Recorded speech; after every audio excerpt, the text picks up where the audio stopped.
আরে লালু, তোর খুব ট্যালেন্ট, কারণ তুই আমার সাথে থাকার জন্য আমার প্রত্যেকটা কাজই সহজ হয়ে যায়। এমনকি আমি যাকে খুঁজে পাই না, তুই তাকে খুঁজে বের করে আমাকে সাহায্য করে দিস। আরে সোলজার, কি হলো তোমার, কি হলো? সোলজার ওর দেশের সাথে গাদ্দারি করে ও আমাকে মেরে ফেলেছে।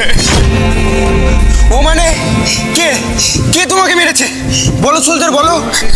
আমাকে মেরেছে বি বি বি। আরে ও তো মরে গেছে, আর ওকে যে মেরেছে তার নামটাও তো পুরোটা বলতে পারলো না।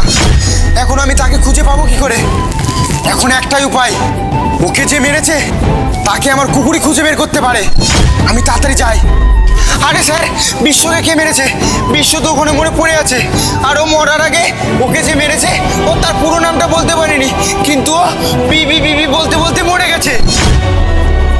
আরে ও তো বিবি বলছিল, আর আমার নাম তো বিজয়, ও আমার নাম বলছিল না তো। আরে বিজয়, ও বিবি কেন বলছিল? ও কার নাম বোঝাতে চাইছিল? তুমি কি বুঝতে পারছো?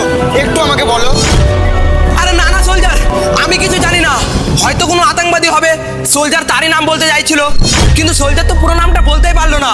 এখন আমাদেরকে ওই আতঙ্কবাদীকে খুঁজতে হবে। তাহলে একটাই উপায়, আমার ওই কুকুরই খুঁজে বের করবে যে ওই সোলজার বিশ্বকে কে মেরেছে। আমি গেলাম। লালু, এর আগে তো তুই অনেক আতঙ্কবাদী ধরতে আমাকে সাহায্য করেছিস, কিন্তু এইবার তোকে আমাকে আর একটা সাহায্য করতে হবে। আমাদের বিশ্ব সোলজারকে যে মেরেছে তাকে খুঁজে বের কর, যা। আরে এই কুকুরটা আমার সামনে আসলো কেন? ও, আমি এখন বুঝতে পারছি বিশ্ব মরার আগে কেন বিবি বলছিল। ও বিজয় বলতে চাইছিল। আর স্যার, তোমার নাম বিজয়, তুমি কিন্তু বিশ্ব মেরে একদম ঠিক করোনি। তুমি যেটা বিশ্বর সাথে করেছো এখন ঠিক সেটাই তোমার সাথে হবে।